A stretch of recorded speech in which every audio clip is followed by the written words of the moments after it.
Batalion C Pelopor Sat Brimopolda Sulsel menggelar latihan anti-anarkis di lapangan Makobrimob Bone, Jalan HM Tamrin, nomor 70, Kota Watampone, Kabupaten Bone. Dalam latihan ini, Komandan Batalion Danyon C Pelopor Sat Brimopolda Sulsel Kompol Nur Ihsan Esos turun langsung memberikan materi pelatihan yang telah disesuaikan dengan perkembangan situasi Kamtipmas saat ini. Menurut penuturan Danyon C Pelopor, kegiatan latihan anti-anarkis ini dilaksanakan untuk meningkatkan kepercayaan diri masing-masing personel, utamanya dalam hal penanganan aksi unjuk rasa yang sering berujung bentrok antara pengunjuk rasa dengan aparat keamanan. Dalam latihan ini, Danyon C Pelopor juga memberikan materi-materi baru tentang penanganan aksi anarkis, berdasarkan petunjuk dan arahan dari Korps Brimob Polri.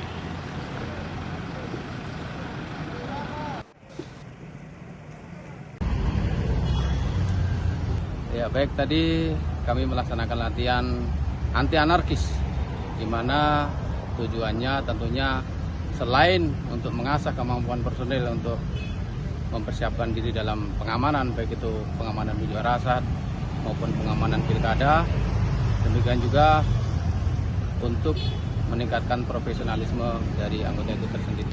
Tim Liputan Kompas TV Makassar.